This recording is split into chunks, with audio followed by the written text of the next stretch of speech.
Mesdames et Messieurs le ministre,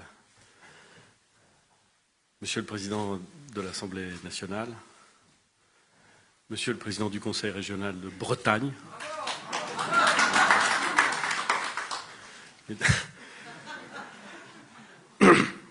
Mesdames et Messieurs les présidents d'exécutifs locaux, Mesdames et Messieurs les maires, Mesdames et Messieurs les parlementaires, bien entendu, nombreux présents aujourd'hui, Mesdames et Messieurs les conseillers régionaux, Mesdames et Messieurs les élus, Mesdames et Messieurs, il y a plusieurs façons de commencer un discours.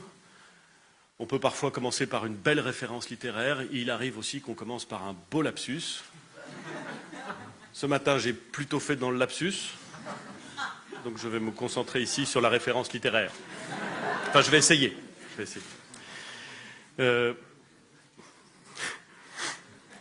Et alors, il se trouve que depuis quelques mois, quand je commence des discours, soit je fais le lapsus, soit j'essaie après les avoir relus, de citer des grands discours prononcés par des femmes ou des hommes, politiques ou non d'ailleurs, mais bien avant moi. J'ai donc relu 2 discours en me rendant à Rennes aujourd'hui. Si j'ose dire, je dirais 2 discours dits de Quimper. Celui que le général de Gaulle a prononcé le 2 février 1969 et celui que le président de la République a prononcé le 21 juin 2018. L'histoire, évidemment, ne se répète pas, mais ça ne l'empêche pas forcément d'entrer parfois en résonance. C'est le sentiment que j'ai eu en relisant ces 2 discours. 2 discours qui portent sur la Bretagne et sur son avenir. 2 discours qui, bien que très différents, évoquent des besoins, des chantiers, des aspirations qui, à certains égards, sont similaires. Non que rien n'était réglé dans le passé, mais comme il y a 50 ans, nous connaissons des évolutions économiques, sociales, technologiques, qu'il nous revient de préparer, d'accompagner et d'anticiper. Ces besoins, ce sont des besoins d'infrastructures, en particulier de télécommunications. C'était le téléphone dans la République du général de Gaulle, c'est le numérique dans celle d'aujourd'hui. Autre besoin, crucial en général, mais particulièrement crucial pour la Bretagne, celui des transports, de l'accessibilité. Les 2 discours traitent également de transformation agricole, de développement industriel, d'avenir de la pêche. Enfin, ils abordent la question de la décentralisation. C'est à Quimper que le président de Gaulle annonce la naissance des futures régions, et c'est à Quimper que le président Macron trace les contours d'un nouveau pacte girondin. C'est donc avec beaucoup de plaisir que je poursuis à Rennes le tour du Grand Ouest que j'ai commencé ce matin à Nantes. Nous avions arrêté, cher Président, le principe, non pas de cette tournée, mais de la discussion dans laquelle nous nous sommes engagés et que nous ne concluons pas complètement aujourd'hui, mais dont nous marquons une étape importante. Il y a 1 an, presque, jour pour jour, au lendemain d'une décision difficile, débattue, critiquée, assumée également, par laquelle nous avions décidé de ne pas aller au terme de la procédure engagée pour construire un aéroport à Notre-Dame-des-Landes. Une décision qui, je le rappelle, était dans notre esprit une décision d'apaisement, compte tenu des divisions, compte tenu du blocage, compte tenu de toute la tension qui s'était accumulée au fil des années. Et ces années avaient duré longtemps et la tension était très vive. Une décision prise à un moment où, sur ce sujet, pour reprendre une phrase du général de Gaulle à Quimper, les nuages de l'inquiétude s'alourdissaient à l'horizon. Nous étions convenus, Monsieur le Président, de poursuivre le dialogue pour définir les contours de la nouvelle contractualisation avec chacune des 2 régions, dans l'esprit du pacte girondin que le Président de la République avait annoncé. Le fait générateur était donc le même, les interlocuteurs étaient de la même nature de conseils régionaux, mais le résultat a été différent. Le fait générateur, pour les 2 régions, c'est répondre à un très important besoin de mobilité. très vite, Elisabeth Borne a missionné M. Rol-Tanguy pour revoir les orientations du rapport du Conseil d'orientation des infrastructures à l'aune des engagements pris par le gouvernement à la suite de l'abandon du projet d'aéroport de Notre-Dame-des-Landes. Durant ce travail d'instruction, nous nous sommes rendus compte, et en vérité nous nous en doutions, que les attentes des Ligériens n'étaient pas forcément exactement, il ne faut jamais mettre deux adverbes à la suite, là, mais enfin, n'étaient pas exactement les mêmes que celles que vous formuliez. Et c'est certainement le principal message qu'il faut adresser aujourd'hui. Notre volonté de promouvoir ce que le président de la République a appelé une décentralisation de projets, qui suppose par définition que les projets soient adaptés à la réalité de régions qui n'ont pas forcément vocation, quand bien même elles seraient proches, à porter les mêmes projets. Une décentralisation de projets qui repose, et j'en suis convaincu, sur une déconcentration renforcée. Et vous avez, Monsieur le Président, salué le travail de Madame la Préfète. Je veux m'associer à ces félicitations, car je pense sincèrement que le complément d'une décentralisation assumée, c'est la capacité d'avoir sur son territoire un représentant de l'État qui peut discuter, négocier, instruire, coordonner, le cas échéant, consulter à Paris, mais in fine, préparer les décisions et faire en sorte qu'elles soient prises en prenant en compte les remarques et les aspirations des décideurs locaux. En vérité, mesdames et messieurs, il n'y aurait aucun sens à décentraliser et à poursuivre la décentralisation pour faire en sorte qu'une fois que localement les gens sont prêts à prendre une décision qui entre en interaction avec l'État, et c'est souvent le cas, il faille remonter systématiquement à Paris pour prendre la décision. Ça n'a aucun sens. Ça ne peut pas marcher d'ailleurs. Bon. Il faut donc que, au fur et à mesure de nos réflexions sur l'organisation des services de l'État, nous puissions toujours redescendre la capacité d'analyse, redescendre la capacité à prendre des décisions là où c'est le plus utile, le plus intéressant, le plus légitime, c'est-à-dire au niveau local. Nous avons, dans la discussion qui nous a rapprochés, Monsieur le Président, décidé de faire confiance. De faire confiance aux élus, de faire confiance aux initiatives locales, de faire confiance aux préfets, aux services déconcentrés de l'État qui ont conduit les discussions de ces pactes, de faire confiance à l'imagination, à une forme de souplesse aussi, et, pourquoi ne pas le dire, à une forme de bon sens.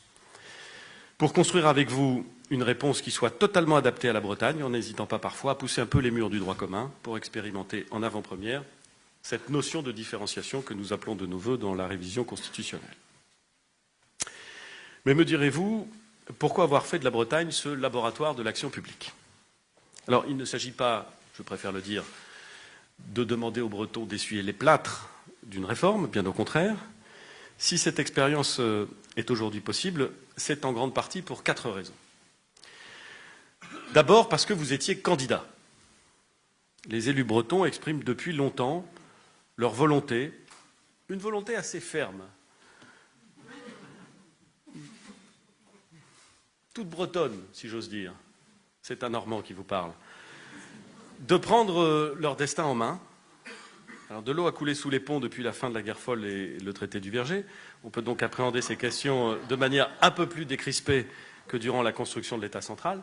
Mais il est vrai que vous étiez candidat et enthousiaste, et vigilant. Et je voudrais, Monsieur le Président, vous dire que le ministre de l'Europe et des Affaires étrangères, qui consacre le plus clair de son temps à l'Europe et aux affaires étrangères, regarde, il faut bien le reconnaître, avec une attention soutenue, la façon dont les affaires de l'État peuvent être discutées avec la Bretagne. Et que d'un autre côté, le président de l'Assemblée nationale, tout à sa charge de présider l'Assemblée nationale, regarde lui aussi avec une attention soutenue la façon dont l'ensemble des services de l'État est à la manœuvre s'agissant de la Bretagne. Et qu'enfin, les parlementaires, de tout engagement politique bien entendu, mais singulièrement les parlementaires de la majorité, savent rappeler au Premier ministre que je suis que la Bretagne existe, qu'elle est là, et qu'il faut ne pas l'oublier. Candidat enthousiaste et vigilant. Deuxième chose, nous ne partons pas de zéro. C'est presque aussi important. Les élus bretons, j'allais dire vos prédécesseurs et les miens, ont ouvert la voie, tracé le chemin grâce à l'élaboration puis à la conclusion en 2013 du pacte d'avenir pour la Bretagne, cher Jean-Yves. Vous avez, c'est la troisième raison, une pratique de la démocratie locale, de la construction des politiques publiques, je crois que les Bretons en sont parfaitement conscients, tout à fait particulière. Et dont je ne suis pas sûr qu'il soit possible de trouver des correspondances exactes sur d'autres parties du territoire national. Peut-être qu'il faut y voir la lointaine influence des États de Bretagne. Ce qui est certain, c'est que la démocratie locale qui se construit aujourd'hui autour de la conférence territoriale de l'action publique, et plus globalement autour des différentes enceintes de concertation qui ont le mérite de produire du consensus et des résultats, est très particulière et permet, je crois, une relation de confiance et de partenariat remarquable avec les services de l'État. Enfin, la Bretagne a ceci de particulier qu'elle exprime une très forte demande de plus d'États déconcentrés, avec l'idée de réinvestir la capacité de l'État à décider localement pour tenir compte des enjeux propres à la région. Je vous ai dit combien j'y étais moi-même attaché, mais la façon dont vous l'exprimez ne se retrouve pas forcément, loin s'en faut, dans d'autres régions. J'ai des idées assez claires. Enfin bon. Nous avons donc un contrat pour l'action publique en Bretagne, à 2 volets, qui s'inscrit dans l'esprit du pacte voulu par le Président de la République. Premier volet, le pacte d'accessibilité. L'accessibilité, c'est un combat historique de la Bretagne depuis le XIXe siècle. C'est un sujet qui réunit tous les élus, tous les parlementaires, avec constance, qui a permis, durant les années 70, de lancer le plan routier breton, puis de mener à bien le projet de Bretagne à grande vitesse, avec, et c'est tout à l'honneur de l'ancien président de région, un niveau d'intervention financière des collectivités tout à fait exceptionnel à l'époque. Ce que je retiens de nos discussions, c'est votre volonté, Monsieur le Président, qui est aussi la nôtre, de concentrer les efforts sur la mobilité du quotidien, de ne pas s'accrocher à de très grands projets dont on ne peut pas toujours garantir le financement, mais de sélectionner de manière très précise, très fine, les lignes, les axes dont nos concitoyens ont vraiment besoin et d'y consacrer tous nos efforts. Le premier concerne la mise à 2 fois 2 voies de la RN 164. On en connaît tous le caractère central, si j'ose dire. Or, après des décennies de promesses, après des décennies d'attente ou de travaux partiels, moins des 2/3 de l'axe est achevé. C'est pourquoi le pacte prévoit d'en accélérer franchement les travaux. L'idée est que d'ici la fin du quinquennat, nous ayons en grande partie achevé le dernier tiers. Et pour ce qui n'aura pas été fait, que l'on ait procédé à l'ensemble des acquisitions foncières nécessaires et réalisé les études. Et comme l'a rappelé le Président de la République au mois de juin dernier, l'État et le Conseil régional financeront ces travaux de manière paritaire. Nous faisons aussi du renforcement de la plateforme aéroportuaire de Rennes une question centrale. Pour permettre à la région de l'aménager et de l'agrandir, nous allons faciliter le transfert en pleine propriété, et c'est un effort réel pour l'État, du foncier nécessaire aussi vite que possible. L'État apportera aussi son soutien au développement de nouvelles liaisons vers des hubs internationaux et plus particulièrement entre Brest et Amsterdam. De même, nous défendrons auprès de la Commission européenne le principe d'une liaison Quimper-Orly sous obligation de service public et l'État y apportera son concours financier. Enfin, quelques illustrations qui vont intéresser les Finistériens présents dans la salle, dont je connais la très forte préoccupation pour ces questions d'accessibilité. Et après tout, vous avez, Monsieur le Président, cité René Pleven, mais moi aussi je peux le faire. Moi aussi je peux le faire, puisque René Pleven, dans un ouvrage qui se croit s'intituler « L'avenir de la Bretagne », avait cette formule qui parle aux Bretons, comme elle parle, je dois dire, aux Normands, « l'Europe commence à l'océan ». L'Europe commence à l'océan.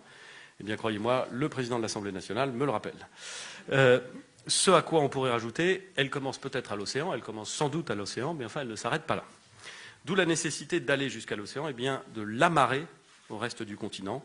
Le pacte prévoit ainsi le maintien, comme l'avait annoncé le Président de la République, de l'objectif de placer Brest et Quimper à 3 heures de Paris et à 1h30 de Rennes. Nous conduirons des études sur la possibilité d'augmenter la fréquence des trains bolides en visant une offre quotidienne et en préservant la desserte actuelle. Il confirme aussi le lancement des études sur la section nouvelle entre Rennes et Redon, de manière à ce que les travaux servent à l'ensemble des territoires au sud de Brest jusqu'à Quimper. De même, nous mènerons les expertises complémentaires sur l'axe nord vers Brest. Enfin, vous pouvez compter sur le soutien total de l'État dans le cadre du Brexit pour porter à Bruxelles la voix des ports bretons dans le cadre de la révision du mécanisme européen d'interconnexion. Vous avez évoqué, Monsieur le Président, le Brexit, les questions à la fois relatives au transport, à la situation des ports, à la pêche. Vous n'êtes pas sans savoir que la région voisine, au nord, celle où est installé le Mont-Saint-Michel. Écoutez, il fallait bien que je la fasse, quoi. Hein, vous êtes attaché à vos racines, moi aussi. Bon, ben voilà, je l'ai fait. La région Normandie est confrontée au même sujet d'accès pour ces pêcheurs aux eaux territoriales britanniques, de commerce et d'accès des passagers. Toutes ces questions sont redoutablement complexes. Et elles sont rendues plus complexes encore, et je parle sous le contrôle du ministre de l'Europe et des Affaires étrangères qui connaît ce sujet mieux que quiconque, parce que nous sommes encore, à certains égards, dans l'incertitude vis-à-vis de la façon dont nos amis britanniques vont formuler ce qu'ils souhaitent vraiment. Et comme demeure cette forme d'incertitude, il est très délicat pour nous de pouvoir nous caler ou de pouvoir annoncer un certain nombre de choses.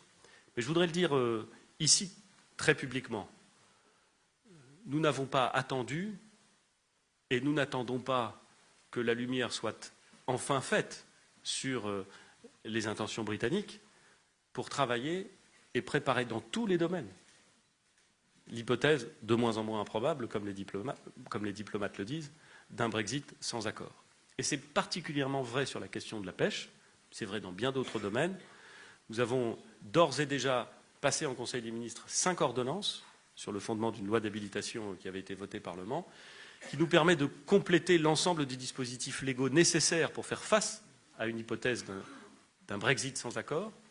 Et s'agissant de la question spécifique de la pêche et de l'industrie des produits de transformation des produits issus de la pêche, il n'y a pas que des pêcheurs qui sont concernés, nous avons préparé à la fois le renforcement des effectifs des contrôles vétérinaires et l'organisation de dispositifs qui nous permettront d'être prêts, je le dis, d'être prêts dès que la réalité des intentions britanniques sera arrêtée, plus que connue. Car je pense que le sujet, c'est plus de l'arrêter que de la connaître.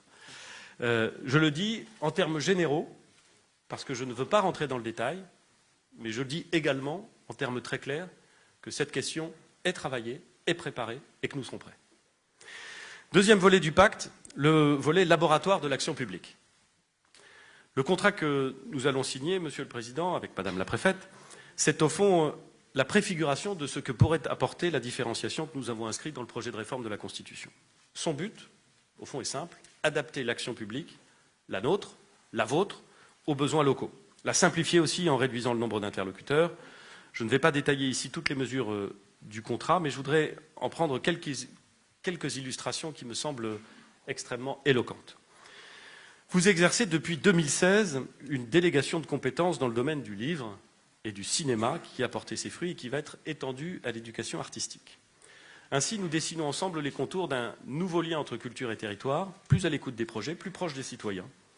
Nous approfondissons aussi l'approche dans le domaine de la vie associative, en avance de phase de la réorganisation territoriale de l'État dont nous avons lancé le mouvement l'été dernier. Concrètement, ça veut dire moins de guichets pour les associations et plus de transparence, de lisibilité dans nos responsabilités respectives.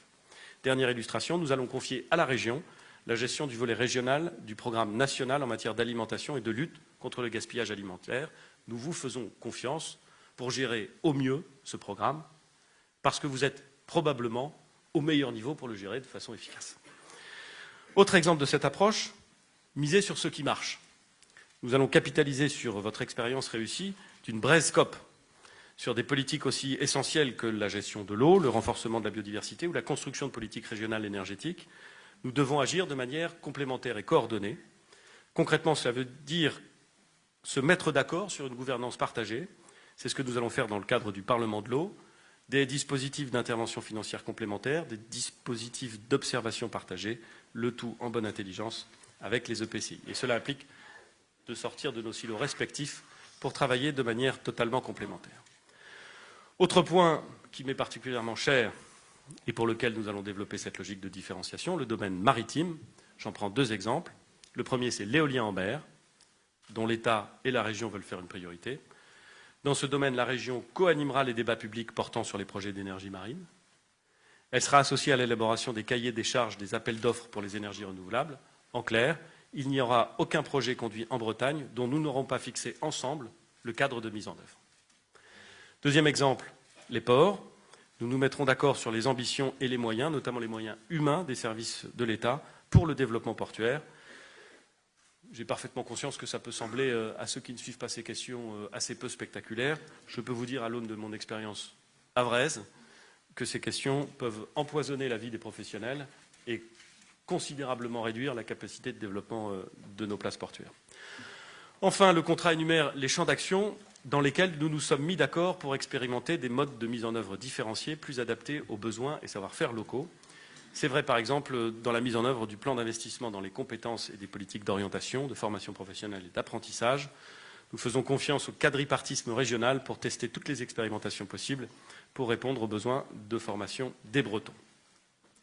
Par ailleurs, ce que je trouve particulièrement intéressant dans le pacte breton, c'est que ce contrat, signé avec la région, implique la mobilisation de l'ensemble des collectivités bretonnes dans sa mise en œuvre. Ce sera notamment le cas dans le domaine du logement. Et je voudrais attirer l'attention de l'ensemble de ceux qui se trouvent dans cette salle sur ce que nous nous sommes mis d'accord pour proposer au Parlement. C'est une expérience dont les plus avisés spécialistes me disent qu'elle est totalement inédite depuis Philippe le Bel. Voilà. Depuis Philippe le Bel, quand même. Puisqu'il s'agit, nous parlons bien du champ fiscal, de laisser aux acteurs locaux, membres du comité régional de l'habitat et de l'hébergement, le soin de définir en partie les critères du zonage du Pinel, tout en veillant, et j'y insiste, à éviter l'étalement urbain. L'idée est quand même très forte dans la période actuelle, puisqu'elle crée, elle impose de créer, elle suppose que soit créée une très forte solidarité entre les communes. Ainsi, des communes qui sont aujourd'hui intégralement éligibles au dispositif Pinel pourront y renoncer pour certains de leurs quartiers au profit d'autres communes qui n'y sont pas éligibles, mais où le marché du logement est tout de même tendu. C'est le cas par exemple de la métropole et de la ville de Rennes, dont je voudrais saluer l'engagement dans cette démarche concrète et totalement inédite d'alliance des territoires à l'échelle d'une région.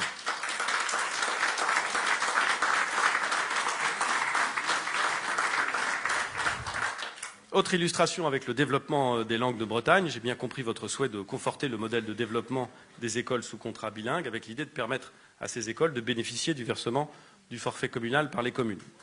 Vous comprendrez que ce n'est pas une décision complètement évidente à mettre en œuvre et qu'elle ne peut pas se prendre indépendamment des maires. C'est pourquoi nous nous sommes mis d'accord, en discutant au fond simplement, complètement, pour laisser aux communes de Bretagne, représentées au sein de la conférence territoriale de l'action publique, et à la CTAP plus globalement, le soin de se prononcer sur la possibilité d'élargir le forfait scolaire aux écoles bilingues sous contrat, si les maires sont d'accord, et que la CTAP émet un avis favorable, alors le gouvernement en tiendra compte pour proposer les modifications législatives nécessaires. Un dernier mot enfin sur la façon dont je conçois le contrat que nous signons ensemble aujourd'hui. Vous l'avez dit, Monsieur le Président, vous voulez qu'il soit une étape, qu'il puisse être complété, adapté. Ben, moi aussi. Je souhaite qu'il soit effectivement adaptable et qu'on puisse continuer à le faire vivre. Un bon contrat n'est pas une prison. Un bon contrat est une discussion figée, qui fixe des règles du jeu contractuelles, mais une discussion qui appelle une conversation qui se poursuit. Et je souhaite que ce contrat puisse essaimer auprès d'autres collectivités bretonnes volontaires. J'aimerais qu'il conserve son agilité, en particulier dans les modes de discussion qui l'ont précédé. Cette agilité qui nous permettra d'approfondir certains engagements identifiés dans le pacte ou à venir, comme celui de la couverture numérique, vous l'avez dit, nous nous y sommes engageants, engagés, mais engageants aussi d'ailleurs, où beaucoup reste à faire pour atteindre les objectifs qui ont été fixés par le Président de la République. C'est donc, mesdames et messieurs, un nouveau mode de relation entre l'État, une région et potentiellement toutes les collectivités de cette région que nous essayons d'inventer. Parce que nos concitoyens expriment, on l'entend tous les jours dans les débats, un puissant besoin de proximité, un besoin d'efficacité, un besoin de simplicité. Pour eux, et en vérité je les comprends, peu importe qui est responsable de quoi. Ce qu'ils veulent, c'est un interlocuteur unique, une porte d'entrée, des procédures lisibles.